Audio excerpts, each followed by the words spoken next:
नमस्कार भाई, स्वागत है आप सभी का आपके अपने चैनल बैक टू एजुकेशन पे। देखिए भाई, हम हिंदी के अंदर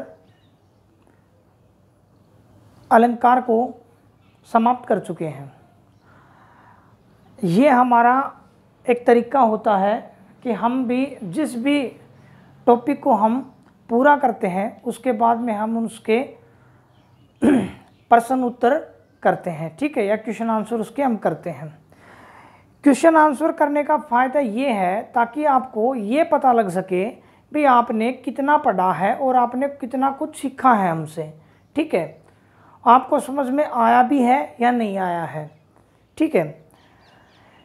एक बात मैं आपको और बताता हूँ भाई, आज जो मैं आपको तरीका बताऊँगा ना, वो कोई रेक्टिफिकेशन का तरीका नहीं है। आप अगर इस तरीके से क्वेश्चंस को करेंगे तो आप सबसे ज़्यादा क्वेश्चन ठीक करेंगे। हमें क्या करना है, हमें इसके अंदर कोई पीएचडी नहीं हासिल करनी है हिंदी के अंदर।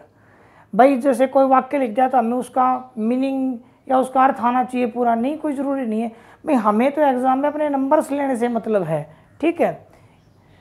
तो उसके लिए क्या होता है कि आप ऑप्शंस को ध्यान में रखते हुए और इसको पूरा कर सकते हैं। चलिए मैं आपको बताता हूँ ये सबसे बेस्ट मेथड, भाई इसके सबसे अच्छा तरीका जो है मैं आपको बताता हूँ, इसको आप कैसे हल कर सकते हैं। इसके लिए मैंने आपके लिए 10-15 क्वेश्चन की एक सीरीज़ ली है।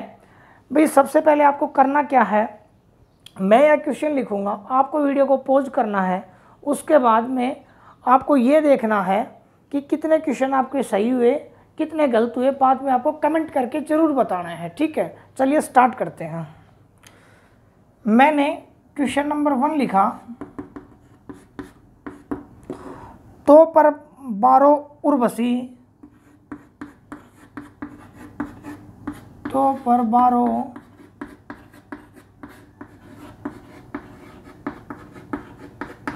उर्वशी, सुन राधिके सुजान,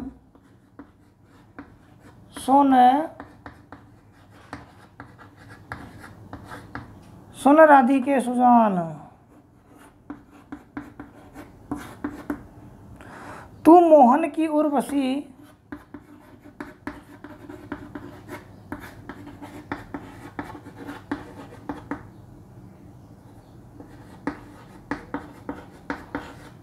तू मोहन की उर्वशी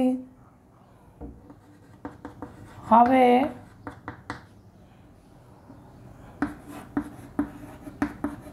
उर्वशी समान।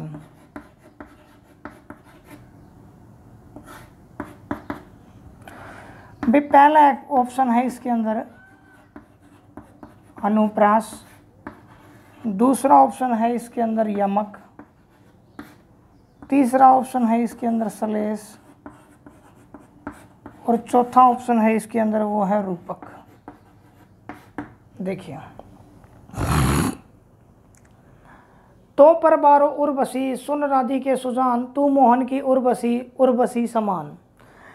भाई एग्जाम में जब हम इस क्वेश्चन को देखते हैं, इस प्रश्न को हम देखते हैं, तो हमें इसकी हिंदी करने की कोई आवश्यकता नहीं है। मैं आपको एक सबसे अच्छा मेथड बताता हूँ। भैया आपने मेरी थ्योरी अगर पढ़ी है तो आप इसको ऑप्शन के हिसाब से आप आराम से कर लेंगे। मैंने पहला ऑप्शन पढ़ा अनुप्रास। अनुप्रास अलंकार के अंदर मैंने आपको बताया था भी अनुप्रास के अंदर वर्णों की बार बार आवृत्ति होती है। यहाँ तय है, यहाँ प है, यहाँ पर ब है, यहाँ ऊ है या सु है। इसका मतलब अनुप्रास अलंकार इसमें नहीं होगा क्योंकि इसमें वर्णों की आवृत्ति जो है वो लगातार नहीं है, ठीक है। उसके बाद में मैंने कहा कि मैं चलता हूँ श्लेष अलंकार पे, ठीक है भाई। श्लेष अलंकार का मतलब क्या होता है? श्लेष का मतलब मैंने आपको बताया था कि श्लेष का मतलब होता है चिपका हुआ, ठीक है, कि वाक्य में कोई एक शब्द आएगा, ठीक है, जिसके अनेक अर्थ होंगे। जैसे कि मैंने आपको बताया था कि जैसे कोई एक व्यक्ति है कि प्रसंग एक होगा लेकिन उसके कार्य भिन्न होंगे। जैसे कि मैंने कहा प्रसंग एक का मतलब, जैसे एक व्यक्ति है वो गाड़ी भी चलाता है, वो हवाई जहाज भी चलाता है, वो पानी वाली जहाज भी चलाता है, वो कारीगर का भी काम करता है, वो काफ़ी कार्य करता है, ठीक है। उसके अंदर श्लेष, हाँ, उसके अंदर एक शब्द होगा। लेकिन इसमें क्या है, उर्वशी और उर्वशी 2 बार है, श्लेष अलंकार भी नहीं होगा।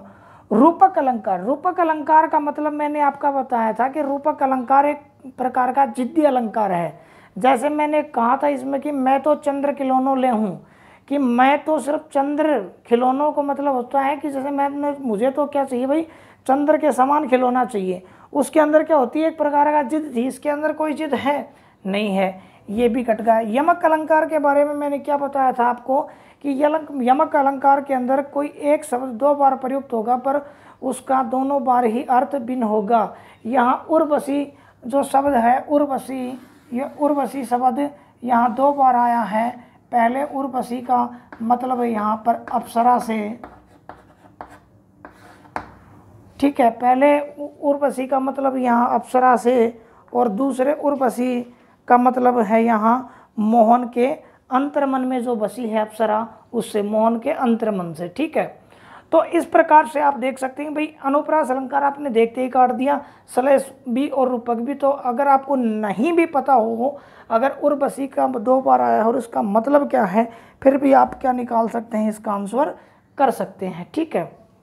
चलिए इसी तरह से आपको प्रत्येक क्वेश्चन को करना है, ठीक है। चलिए अब अगला क्वेश्चन देखें भाई।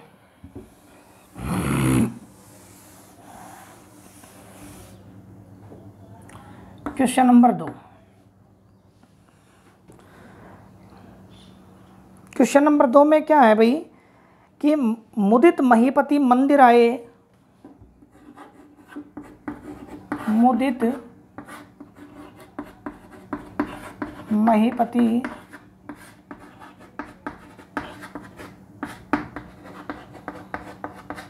मुदित महीपति मंदिर आए, सेवक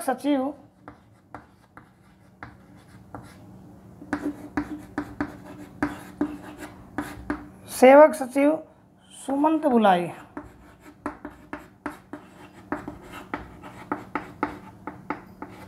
ठीक है भाई, इस पंक्ति में मैंने आपको कहा कि उपमा अलंकार है, रूपक अलंकार है, अनुप्रास है और यमक अलंकार है। कि मुदित महीपति मंदिर आए, सेवक सचिव सुमंत बुलाए। भाई मैंने कहा कि आपको इसका अर्थ निकालने की कोई आवश्यकता नहीं है, आपको सीधा ऑप्शंस को देखना है। जिसको ना भी पता हो इसको मैं बताता हूँ। वैसे तो ये बड़ा आसान है भाई। मैंने फर्स्ट ऑप्शन देखा उपमा। उपमा अलंकार क्या होता है? उपमा अलंकार वह होता है जिसमें उपमेय के उपमान से तुलना की जाती है। और तुलना करने के लिए, चलो आपको इसमें ये भी समझ में नहीं आया भाई किसकी किससे तुलना हो रही है, ठीक, आपको समझ में नहीं आया, पर मैंने बताया था भाई तुलना करने के लिए इसमें कुछ सादृश्यवाचक शब्द होते हैं। उपमा अलंकार के लिए सादृश्यवाचक शब्द होते हैं, जैसे सा, से, सी, सम, समान, ठीक है। ऐसे कोई सादृश्य शब्द इसमें नहीं आए हैं, इसका मतलब ये उपमा अलंकार नहीं है। रूपक अलंकार, रूपक अलंकार का मतलब ये होता है, मैंने कहा कि रूपक अलंकार एक प्रकार का जिद्दी अलंकार है, या रूपक अलंकार को हम ये भी कह सकते हैं कि रूपक अलंकार जो है वो गुणों में अत्यधिक समानता दिखाती है। जैसे मुख चंद्र है, चरण कमल है, लेकिन मुदित महीपति मंदिर आए, सेवक सचिव समंत बुलाए, इसमें कोई जिद वाली बात है नहीं है, ठीक है, इसमें समानता भी नहीं, तो रूपक अलंकार काट दिया हमने। अनुप्रास, अनुप्रास अलंकार वह अलंकार है जिस अलंकार के अंदर वर्णों की बार बार आवर्ती होती है, उसे अनुप्रास अलंकार कहते हैं। मैंने जहाँ मुदित महीपति मंदिर आए, इसका मतलब इसमें क्या है, अनुप्रास अलंकार है, अपने को यमक अलंकार देखने की आवश्यकता ही नहीं है। चलिए आपको इसमें भी याद नहीं आया, आपको यमक अलंकार याद आ गया अनुप्रास की जगह, कि अनुप्रास की क्या पहचान, आपको यमक याद आ गया उसकी जगह। यमक में आपको क्या करना है, यमक में आपको पता है कि 2 शब्द ऐसे आएंगे, जो 2 शब्द होंगे, एक ही शब्द का प्रयोग 2 बार होगा पर उनके अर्थ बार बार हो, लेकिन इसमें ऐसा कोई शब्द ही नहीं आया है जो 2 बार आया हो, ठीक है, तो यमक अलंकार भी इसमें कैंसिल हो गया। लास्ट में हमारा क्या बच गया, अनुप्रास अलंकार। आपको हिंदी करने की कोई आवश्यकता हुई इसमें नहीं हुई, आपने आराम से इसका आंसर निकाल दिया, ठीक है भाई। तो चलते हैं, ऐसे चलते हैं, अब आगे अगला क्वेश्चन देखते हैं।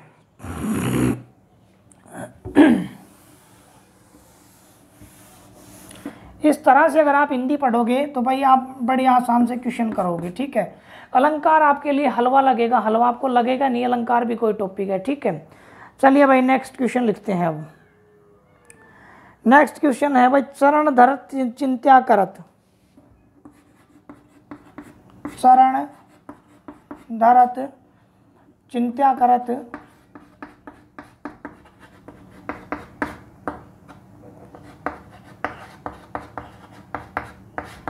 चितवत चारों ओर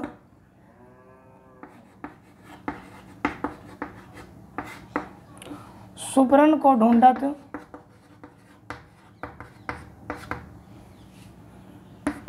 फिरत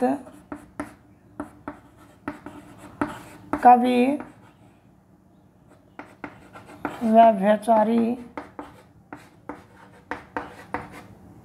व्यभिचारी चोर। ठीक है भाई, पहला अलंकार है इसमें भाई सलेस, दूसरा अलंकार है इसमें भाई यमक, तीसरा है भाई हमें इसमें उपमा, और चौथा है भाई इसमें रूपक। चलिए भाई आप पहले वीडियो को पॉज कीजिए और फिर इसे हल करने की कोशिश कीजिए। आपने पढ़ा कि चरण धरत चिंत्या करत चितवत चरित सुबरन को ढूंढत फिरता कवि व्यभिचारी चोर। ठीक है, आपको इसका हिंदी अनुवाद नहीं पता, रहने दीजिए, कोई आवश्यकता नहीं है, नहीं पता हो तो। हमने ऑप्शंस को देखा, हमें नहीं पता भाई सलेस अलंकार के बारे में, हमने मान लिया कि हमें नहीं पता इसकी पहचान क्या होती है, हम सीधा यमक अलंकार पे गए। यमक अलंकार के अंदर हमने देखा, हमें पता है कि यमक अलंकार ऐसा अलंकार होता है जिसके अंदर एक शब्द दो बार आए और उस शब्द एक शब्द दो बार आए और दोनों बार ही उस शब्द का अर्थ भिन्न हो। देखिए भाई ये जो पंक्तियां दी गई हैं, इन पंक्तियों में कोई ऐसा शब्द है जो दो बार आया हो, नहीं है, तो हमें ये पता, हमने यमक अलंकार को काट दिया कि यमक अलंकार इसमें नहीं आएगा। उसके बारे में उपमा अलंकार, उपमा अलंकार के बारे में मैंने आपको बताया कि उपमेय की उपमान से तुलना की जाती है। चलिए आपको ये भी नहीं पता कि उपमेय क्या है या उपमान क्या है, ठीक है, आपको कुछ ये ध्यान में आ गया कि वो उपमा अलंकार के अंदर कुछ सादृश्य वाचक होते हैं जो समानता को दिखाते हैं, जैसे सा से सी सम समान, ठीक है, जो जैसे ऐसे जो सादृश्य जो वाचक शब्द होते हैं, वो मुझे नहीं लगता कि इसमें कोई ऐसा सादृश्य वाचक शब्द है। मैंने कहा भाई इसमें उपमा अलंकार भी नहीं आएगा, हमारा 50% कार्य इसमें हो चुका है, 50% कार्य बचा हुआ है। मुझे रूपक अलंकार के बारे में ये पता है कि रूपक अलंकार में गुणों में समानता होती है, ये एक जिद्दी अलंकार होता है एक प्रकार के। जैसे मैंने कहा चरण कमल, कि चरण जो है वो कमल ही हैं, मैंने इस बात को मान लिया कि मुख चंद्र, कि चंद्र जो है वो मुख चंद्र है, लेकिन चरण धरत चिंत्या करत इसमें ऐसा कोई वर्ड हमें आया ही नहीं, हमें पता ही नहीं इसमें कोई जिद वाली, इसमें कोई बात हुई है, इसमें गुणों में कोई समानता हो रही, इसलिए हमने इसको भी काट दिया। अगर हमें इसका पता भी नहीं था कि इसमें कौन सा अलंकार है या सलेस की क्या पहचान है, फिर भी हमने इसका आंसर निकाल दिया। चलिए मैं आपको अब इसको एक्सप्लेन करके बताता हूँ। इसके अंदर एक शब्द है सुबरन, ठीक है भाई, सुबरन, इसके अंदर क्या है, सुबरन भाई, इसके अंदर है सुबरन शब्द। मैंने कहा कि जब प्रसंग एक हो, उसके कार्य भिन्न हो, तो उसे सलेस अलंकार कहते हैं। सलेस अलंकार एक ऐसा अलंकार है जिसके अंदर क्या होता है कि भाई जो एक शब्द से काफ़ी अर्थ चिपके हुए होते हैं, ठीक है। यहाँ पर कवि व्यभिचारी और चोर के लिए सुबरन का अर्थ तीन, सुबरन का जो अर्थ है वो कवि के लिए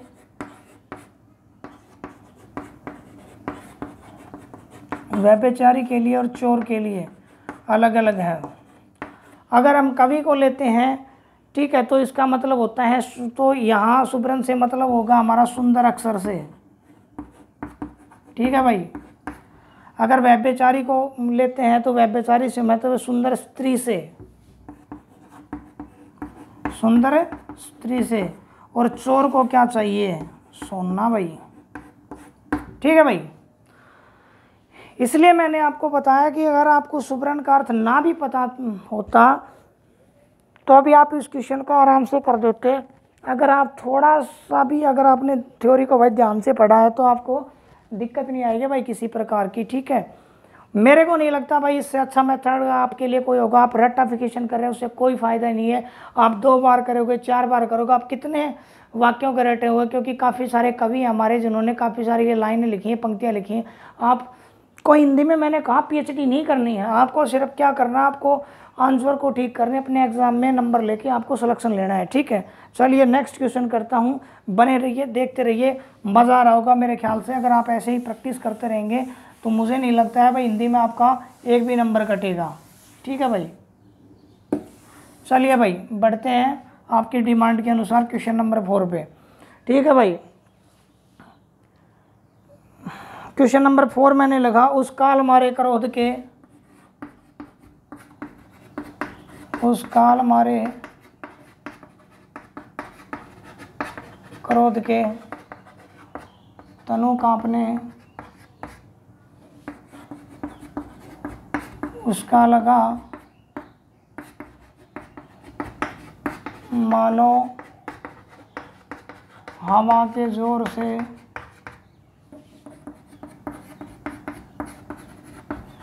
सोता हुआ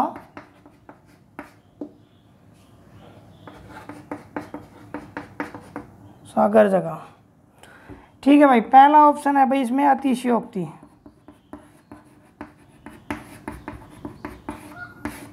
दूसरा ऑप्शन है भाई इसमें उपमा, तीसरा ऑप्शन है भाई इसमें उत्प्रेक्षा, और चौथा ऑप्शन है भाई इसमें रूपक। चलिए भाई,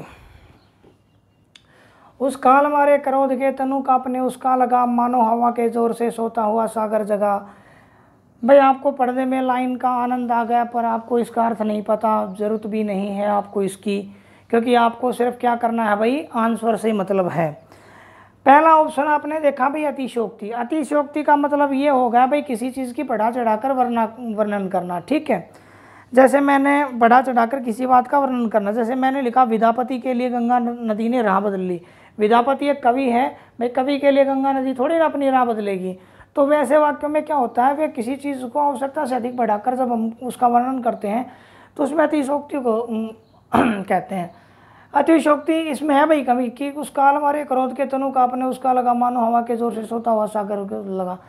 इसके इतना तो पढ़ के सबको समझ में आ गया होगा भाई, इसमें अतिशयोक्ति अलंकार तो नहीं, किसी का बढ़ा चढ़ाकर वर्णन नहीं किया गया है। ठीक है, उसके बाद में हम उपमा अलंकार के बारे में चलते हैं भाई। उपमा अलंकार को देखते ही आपको तो पता लग गया होगा भाई उपमा अलंकार क्या है। जिसमें उपमेय की उपमान से तुलना की जाए उसी उपमेय हमारा उपमा अलंकार कहते हैं। पर आपको ये बात पता ही नहीं हो कि उपमा क्या है और उपमान क्या है, आवश्यकता भी नहीं अगर आपको ये बात नहीं पता तो। ठीक है, अगर इस क्वेश्चन में आपको अगर नहीं पता, उपमा के अंदर आपको छोटी सी बात ध्यान रखनी है, आपको सादृश्यवाचक ध्यान रखने हैं। सादृश्यवाचक में क्या है भाई, सादृश्यवाचक में कौन से शब्द आते हैं भाई, सा, से, सी, सम, समान, ज्यों और जैसा। इनमें कोई ऐसा सादृश्यवाचक है नहीं है, तो हमने उपमा अलंकार को भी देखते ही काट दिया। आगे उत्प्रेक्ष्य अलंकार पे भाई, उत्प्रेक्ष्य अलंकार क्या है, उत्प्रेक्ष्य अलंकार क्या है भाई, गुणों में समानता की संभावना को जो बताए, गुणों में समानता की संभावना को बताए। भाई संभावना को कैसे बताते हैं, आपको नहीं पता इसकी हिंदी, और आपको नहीं पता कि भाई इसके बारे में इसमें समानता हुई भी है नहीं हुई है, दिखा रहा है नहीं दिखा रहा है। पर आपको इतनी बात ज़रूर ध्यान है कि भाई इसमें कुछ ऐसे वर्ग शब्द होते हैं जो समानता को दिखाते हैं। और उत्प्रेक्ष्य अलंकार के अंदर वो समानता को दिखाने वाले जो शब्द कौन से हैं, वो हैं मानो, जानो, जनू, जानो। ठीक है, इत्यादि शब्द हैं जो उत्प्रेक्ष्य अलंकार के बारे में बताते हैं। ये सब बताया गया उत्प्रेक्ष्य अलंकार। देखते आपने आंसर टिक कर दिया भाई, आपको आवश्यकता ही नहीं पड़ी इस अलंकार के ऊपर जाने की। ठीक है भाई, अब बताइए भाई आपको किसी प्रकार की कोई दिक्कत अगर आ रही हो तो मुझे बताइए इसमें। ठीक है, चलिए नेक्स्ट क्वेश्चन की ओर बढ़ते हैं। बने रहिएगा भाई, देखते रहिएगा, और ज़्यादा से ज़्यादा आपके अपने चैनल बैक टू एजुकेशन को शेयर कीजिए, सब्सक्राइब कीजिए, अपने दोस्तों को बताइए भाई ऐसे ऐसे आपके लिए और भी अच्छे अच्छे क्लास हैं लगेंगे भाई इसके आगे। ठीक है भाई, चलिए भाई अब हम नेक्स्ट क्वेश्चन करते हैं भाई। इसके बाद नेक्स्ट क्वेश्चन भाई हमारा है भाई, ये देखिए, ये तो मेरे ख्याल से सभी को पता होगा, पर फिर भी देखिए काफ़ी बच्चों को अगर नहीं पता तो, तरनी तनुजा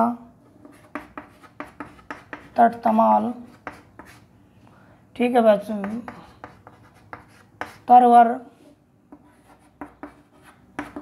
बहुछाये, ठीक है भाई। पहला ऑप्शन है भाई इसमें अनुप्रास, दूसरा ऑप्शन है भाई इसमें यमक, तीसरा ऑप्शन है भाई इसमें उत्प्रेक्षा, और चौथा ऑप्शन है भाई इसमें उपमा। तरनी तनुजा तट तमाल तरवर। देखिए भाई, अगर हम ऑप्शन के अनुसार हमें इसकी हिंदी नहीं पता, और अगर हम ऑप्शन पे जाते हैं, अगर हमने पहला ऑप्शन देखा ना भाई अनुप्रास अलंकार, अनुप्रास के बारे में, अनुप्रास के बारे में हमें भाई क्या पता है, अनुप्रास भाई, अनुप्रास के बारे में हमें ये पता है कि भाई अनुप्रास अलंकार वो होता है जिसमें वर्णों की बार बार आवृत्ति होती है, तय तय तय तय तय। हमें भाई ना तो हिंदी करने की आवश्यकता हुई, ना हमें अगर नेक्स्ट ऑप्शन पे जाने की आवश्यकता हुई, हमें ऑप्शन पहले से ही मिल गया। इसके अंदर क्या है भाई, अनुप्रास अलंकार है। चलो मान लीजिए आपको अनुप्रास अलंकार की पहचान नहीं पता, बट इनमें से आपको 3 की पहचान पता, तो भी आप इसको कर सकते थे, ठीक है भाई, जो मैंने आपको पिछले क्वेश्चन में आपको बताया है, ठीक है। तो इस तरह से आप ऑप्शंस को देख के क्वेश्चन कीजिए भाई, बड़े आसानी से कर देंगे आप एक झटके के अंदर, मेरे को पूरा विश्वास है आपके ऊपर, ठीक है भाई, क्योंकि आप बहुत अच्छे पढ़ते हैं, बहुत अच्छे बच्चे हैं सभी, ठीक है। चलिए नेक्स्ट क्वेश्चन की ओर। नेक्स्ट क्वेश्चन मैंने लिखा भाई, नवल सुंदर श्याम शरीर की, नवल सुंदर श्याम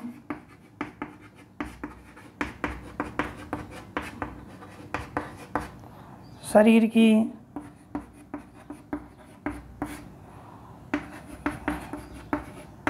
सलद नीरज शीकल क्रांति,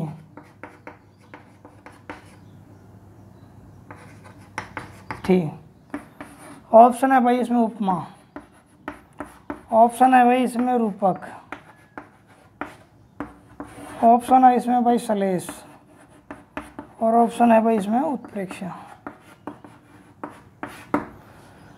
ठीक है भाई। देखिए भाई, नवल सुंदर श्याम शरीर की सजल नीरज सी कमल क्रांति थी। हिंदी आपको नहीं पता, आवश्यकता भी नहीं है, आपको ऑप्शंस के ऊपर जाना है। सबसे पहले आपको ऑप्शन में क्या देखना है, चलिए आपको सबसे पहले आपको उत्प्रेक्षा अलंकार के बारे में पता है। आपको पता है कि उत्प्रेक्षा जो अलंकार होता है वो संभावना को व्यक्त करता है, और संभावना को व्यक्त करने के लिए उसमें कुछ ऐसे शब्द होते हैं जो हमें संभावना बताते हैं। जैसे उसमें होता है मानो मानो मनु जानो जनू आदि, मानो मनु जन हो जानू आदि, मानो मनु जनू जानो कहीं नहीं है, तुरंत देखते ही काट दिया भाई। 25% काम आपके पास बच गया, 25% हमने कर लिया, 75% आपके पास बच गया। सलेश पे आ गए भाई। सलेश के अंदर होता है कि भाई कोई ऐसा शब्द जो एक शब्द हो और काफ़ी एक शब्द हो और अन्य शब्दों की विशेषता बताए। भाई कोई एक शब्द है इसमें ऐसा जो हमें किसी के बारे में विशेषता बता रहा हो। भाई हमें तो नहीं लगता कि लास्ट में जो शब्द दे रखे हैं किन्हीं के बारे में अगर बताए तो ऐसा कुछ है ही नहीं। शीकल क्रांति थी, कुछ नहीं है, हमने सलेश को काट दिया। रूपक अलंकार क्या है? रूपक अलंकार एक प्रकार का भाई उसमें संभावना क्या होती है उसमें भाई रूपक अलंकार के अंदर क्या होता है, गुणों में अत्यधिक समानता होती है। जैसे मुख चंद्र है, चरण कमल है, ऐसे कोई बात है। मैंने कहा कि नवल सुंदर है, बस अगर कहता ऐसा नहीं है इसके अंदर, तो मैंने क्या काट दिया, रूपक अलंकार को काट दिया। उपमा अलंकार अगर आपको पता होता तो आप भाई फर्स्ट में इसका आंसर दे देते, अगर आपको नहीं पता तो मैंने आपको इसको हल करके बताया है। वरना उपमा अलंकार के बारे में आपको पता है कि उपमा अलंकार वो अलंकार होता है जिसके अंदर कुछ सादृश्यवाचक होते हैं, जैसे सा से सी सम समान, तो आपको देखते ही आंसर मिल जाता, आपको आगे देखने की आवश्यकता ही नहीं थी इसके अंदर।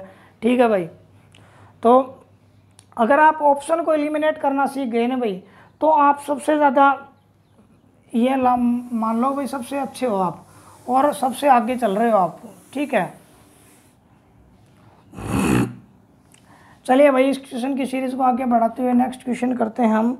और नेक्स्ट क्वेश्चन हमारा है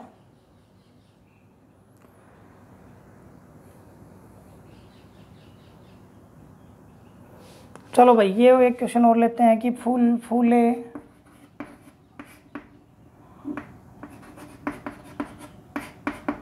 फूले कांस सकल मही छाई,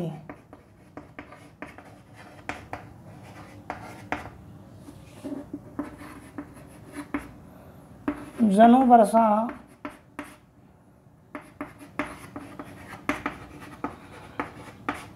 ऋतु प्रकट बुढ़ाई।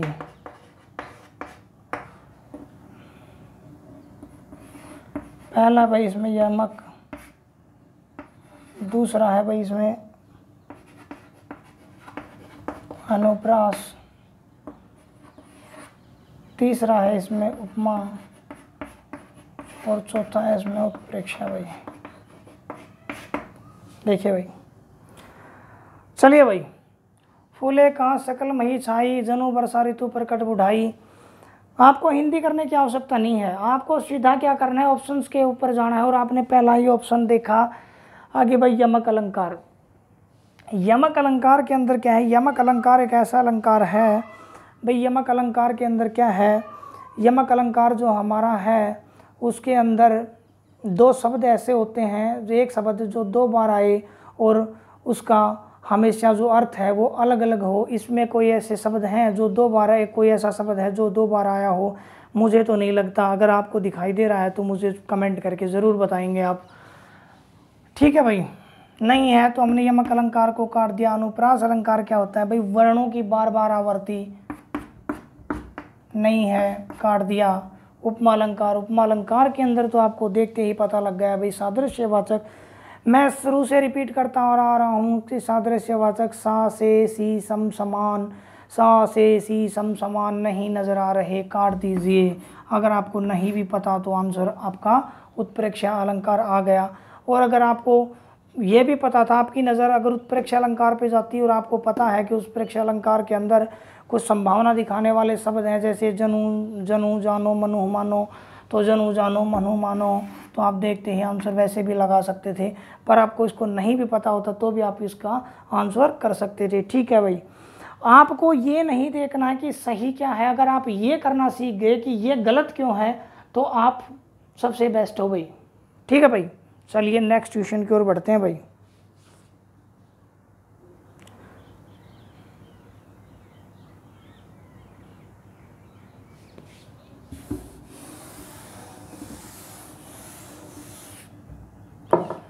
नेक्स्ट क्वेश्चन के, 3 बेर खाती थी वह 3 बेर खाती थी,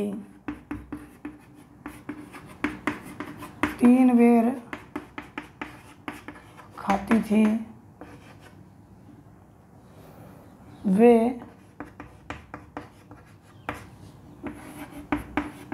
3 बेर खाती थी। पहला ऑप्शन है भाई इसमें उत्प्रेक्षा, दूसरा है भाई इसमें उपमा, तीसरा है इसमें यमक और चौथा है भाई इसमें श्लेष। 3 बेर खाती थी वह 3 बेर खाती थी, हिंदी करने की कोई आवश्यकता नहीं है, सीधी आपको अपने ऑप्शंस पे देखना है। आपको पता है उत्प्रेक्षा अलंकार, उत्प्रेक्षा अलंकार वह अलंकार होता है जिसके अंदर हम संभावना बताते हैं। और संभावना बताने के लिए भाई हमें कुछ शब्दों की आवश्यकता होती है, जैसे जनु जानो मनु मानो, ऐसा तो कुछ है ही नहीं भाई इसमें, तुरंत देखते ही काट देना है। उपमा अलंकार क्या है, उपमा अलंकार क्या है, उपमा अलंकार यह है जिसमें सादृश्यवाचक होते हैं, जैसे सा से सी सम समान, जैसे ज्यों। ऐसा तो कुछ है ही नहीं इसमें, काट दो भाई, बिल्कुल काट दो, होगा ही आंसर। यमक अलंकार एक शब्द 2 बार आए हो लेकिन उसका भिन्न अर्थ हो, बेर और बेर, ठीक है भाई। चलिए आपको बेर बेर 2 बार आ गया, ऑप्शन कट गया। आपको एक बार यमक का भी नहीं पता भाई, इनका मतलब क्या है बेर बेर का। श्लेष, श्लेष का मतलब ये होता है चिपका हुआ। कोई शब्द एक बार आए लेकिन उसका भिन्न भिन्न अर्थ हो भाई, अलग अलग संदर्भ में अलग अलग एक व्यक्ति हो लेकिन उसके प्रसंग भिन्न हो। लेकिन इसमें तो 2 शब्द आए हैं, श्लेष भी कट गया हमारे पास, क्या बच गया, सिर्फ यमक बच गया। लेकिन यमक के बारे में मैं आपको बेर के बारे में बताता हूँ। एक बेर का मतलब यहाँ है वक्त से, और एक बेर का मतलब है यहाँ फल से, मतलब ठीक है भाई, वह 3 वक्त में 3 फल खाती है, इसका मतलब ये हुआ। ठीक है भाई। भाई अब तो मेरे ख्याल से आपको अलंकार आ गया, आपको आप बिल्कुल कह सकते हो किसी से भाई हमने अलंकार पढ़े, पर जैसा बैक टू एजुकेशन पे पढ़े वैसे अलंकार हमने आज तक कभी नहीं पढ़े हैं। ठीक है भाई, चलिए भाई अगला देखते हैं भाई। कबीरा सोई पीर है, कबीरा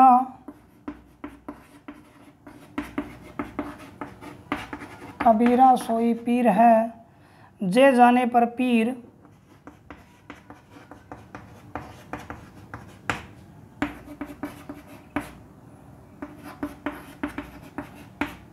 जे पर पीर न जानई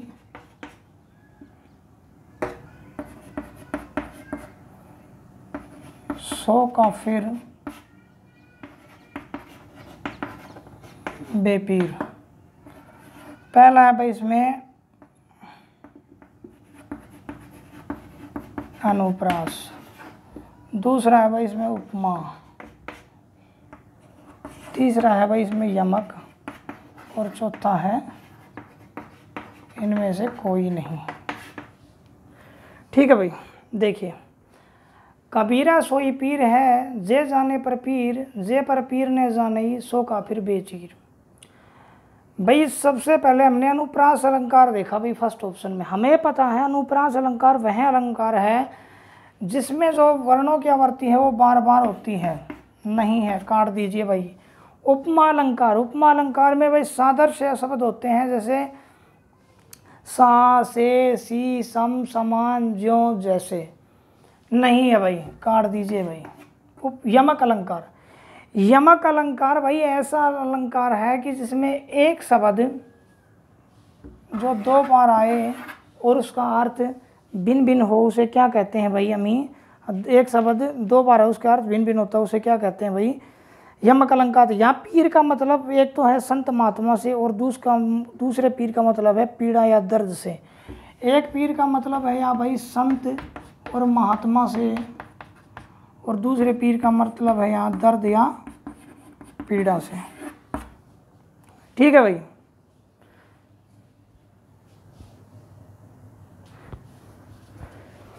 देखिए भाई आज ही क्वेश्चन किए, मैं आपसे एक मेरे से वादा करो भाई सब, एक तो भाई सब अब सब लोग हैं ना भाई ज़्यादा से ज़्यादा अपने चैनल बैक